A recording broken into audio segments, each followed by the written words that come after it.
had a rough week this week with Section 8 tenant move-ins, and some things went wrong, and I'm kind of mad about it, but I learned some stuff. So I thought I'm just going to share this with you, and hopefully it can be helpful to you too. I'm Monique Burns. My husband and I have been buying houses in Detroit since 2007. We have our own portfolio, and then we started flipping houses to investors. We kind of stopped doing that so much. It's not our main focus anymore, and we just sold off the end of our portfolio to basically one investor, and I was going to try to sell all these houses on the MLS was my goal, but he offered a good price, and I thought, okay, let's just be done with them. But it meant me finding tenants for them. So I have been extremely busy lately finding tenants for this investor for these houses I just sold to him. And I've had one of my own vacancies as well.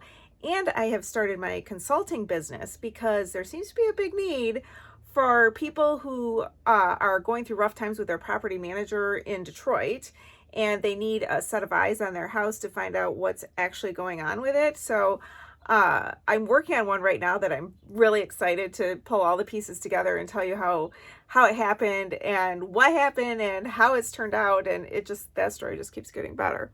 But I'm going to start by telling you about what happened this week. It'd be great if you can subscribe and like, and I love it when you comment. I love to hear your comments. You can reach me at monique@greatdaypm.com. I haven't even put my consulting on my webpage yet, and people are already reaching out to me. So this is what happened this week. So the investor that bought one of the houses, I moved a tenant in, and I'm in Detroit, Michigan, and I'm partial to Section 8. I have a lot of videos on Section 8. You can look up my whole playlist. And I like it, especially right now in Detroit. The courts specifically in Detroit, not necessarily the rest of the state, but the courts specifically in Detroit, it's like they've gone rogue or something, and they're really doing a poor job of protecting landlords. So I feel like even though I had these problems this week with Section 8 tenants, I'm still down with Section 8 because Section 8 tenants don't get evicted as much as tenants do that are cash paying tenants right now, and I can't risk an eviction with the way the courts are handling things. I hope that stuff gets cleaned up though. Bailiffs tried to evict a woman who refused to leave. So this week I had a move in, and it was kind of the mid-month, and the way it works is as soon as it passes an inspection, you give the tenant the keys, and Section 8, when they get done with their paperwork, they'll pay you from the day it passes the inspection. So we get her in and get her the keys, we get her all moved in, we start doing stuff, and I turn in my paperwork to Section 8, and they write back and they say, okay, you need to change your lease to June 1st. And I said, no, she's already here. She already moved in. And they said, no, we're still paying the old landlord, so we won't pay you until June 1st. I'm like, are you kidding me right now? I have a tenant in my house that I can't collect rent from. I didn't head this off in the beginning because I had never heard of this before, but it really, really hurts us landlords. So I do have a solution for it, but I'll tell you what else happened, and it just happened today, and I'm pretty heated about it. I'm mad at Section 8. I'm mad at the tenant, but really ultimately, I'm kind of mad at myself. I have one of my own houses for rent, and my own investment properties are insanely easy for us to manage because our tenants, they just like never move. They're really good tenants. Most of them have Section 8. They've been there just so long, I don't even know anymore. And it's just incredibly smooth. They pay their rent every month. I barely even have to go look at the bank to see if they paid, because they do. They pay every month, maybe not quite on time, but they pay it every month. So I had a turnover, and I went out and I found a tenant, and I've been telling my husband as it went on time with this tenant that I'm having my doubts about this tenant. She's just not our type, but we're too far into it now. And I'm thinking like, I got to kind of keep her because she's already like ready to move. And, we went through 2 inspections. We didn't pass the first inspection. I don't remember what was wrong, but that's pretty common. And then we went through the second inspection, and then the Housing Commission said they're not going to pay us until we get a certificate of compliance from the city, which could be quite a process. But I was able to pull it off before the move-in day. And the move-in day, we were ready. We passed the second inspection once again, the middle of the month. And I told the tenant, all right, come get your keys because I want to get paid for the rest of this month. And she's like, no, I'm not ready. I don't have the security deposit money yet. And I thought, darn it, this is why you should ask for money up front. But the problem with asking for money up front from a Section 8 tenant is all their caseworkers are out there saying, oh, don't ever give them money because if they don't pass the Section 8 inspection, then you're just out that money because there's so many unscrupulous landlords out there.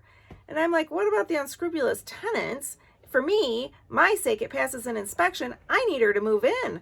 I'm losing money if she's not in there. But I kind of understand. Okay, so she needed money to get a moving truck.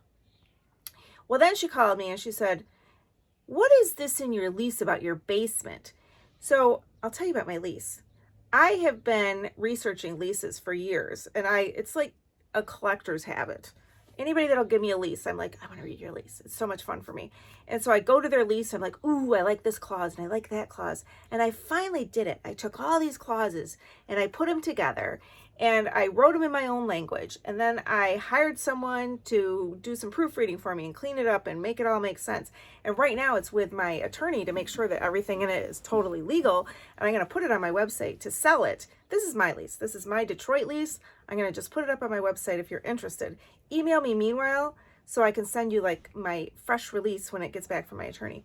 Anyway, she called me about my lease and she's like, what is this language here about the basement? It sounds to me like if the basement floods, you're not going to fix it. And I said, no, that's not what it says. Reread it. The thing in Michigan is basements can flood because you never know when a root's going to go through the pipes. These are old houses. But I told her this house, we've never had any problems with this house. It's always been a dry basement. And if anything, if you're worried about the basement, that's mostly on you. When you mow the lawn, you want to make sure that you put the gutters back on right. And there's a whole list of things you got to teach your kids not to put down the toilet and like not to put in the sink drains and stuff, because that's usually what happens with floods and basements. A lot of times it's tenant caused. So I explained it to her and she's like, oh, okay. Well, today's move-in day. I sent her a text message this morning and I said, hey, you got to get your water switched into your name today and get the DT switched and don't forget to send me the proof and we'll meet you at 2:00 for the move-in. I am not moving in your house today, and that thing about the basement in your lease, I don't like it. And I found out from my landlord that you asked if I have a lot of people over, so I don't want you watching me at my house. So I'm not moving in today. I'm going to stay where I'm at. Like, whoa, wait a minute. So I'm trying to remember. And honestly, I've talked to so many landlords because I have been placing so many tenants because of all these houses I just sold to the one investor that I don't remember talking to her landlord. And I thought, well, what is she talking about? That all these people, I'm like, I know what she's talking about. It's my drug traffic question. I ask landlords, do they have a lot of people in and out of the house? Because the answer is, if it's yes, that probably means some drug traffic. And if that's the deal, I don't want her. And a real landlord would have recognized why I asked that question. So then I'm like, oh my gosh, I got played. That wasn't even a real landlord. So I'm questioning myself, and I don't remember. When I ask landlords questions, I also normally, maybe I didn't because I was in a hurry with this one, wherefore I'm mad at myself. I usually go on public record and I look up the ownership of the house, and I will ask the landlord, when did you buy this house? Because it tells me right on public record what year it was. What company name is it? Where does the tax address go? And a real landlord understands that those are just verifying questions and they have no problem with it. Apparently I didn't do that with this landlord, and apparently I got played because any landlord would never have thought that about that question. I didn't reply because I don't have time for that. But I did send a nice email to her Section 8 office, and it happens that she's with the best Section 8 office in all of the Detroit area, and I'm naming them. It's Taylor Housing, and it is not their fault. And I said to them, hey, this is what happened. And by the way, and I don't know if Taylor Housing does this or not, this is why you got to stop telling tenants not to give us a holding fee. And so and they wrote back, and they were very embarrassed. And they said, we've never heard of our tenants doing this to a landlord before, ever. They have the best tenants, which in my experience, they do, because they're the best housing commission, kind of trickle down effect. My solution is this. From now on, and I put it in my ad, I had to relist the house. I put it in my ad saying that I need a $500 holding fee, because that covers that. Like if it's RPI management again, and they move in mid-month, I can at least use that $500 for the time that RPI is not going to compensate me for the rent. It's something. And if the tenant decides on move-in day that they're not moving in anymore, at least I have $500. And in Michigan, at least, and at least specifically in Detroit, you have to be very careful about how you word holding fee.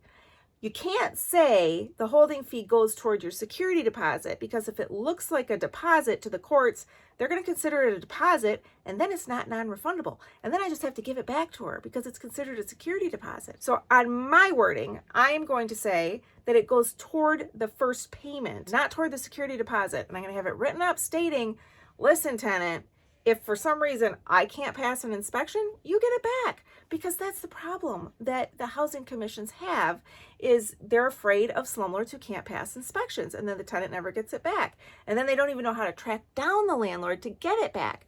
So the tenants need a piece of paper that they can take, that's signed, that's legal, that they can take to a judge and say, look, she said I get it back, and she couldn't pass the inspection, or the house burnt down, or something that would be my fault, that they couldn't live there. And that way they would have a way to sue me to get the money back if I weren't an honorable person. So that's what I'm going to try. I'll keep you posted to see how it works. It's not all rosy. I never tried to pretend to you guys like Section 8's perfect. It's not perfect, but I still think it's better, and I'm learning, and I appreciate so much you guys watching this, and I really do love your comments, so comment below. Thanks for watching.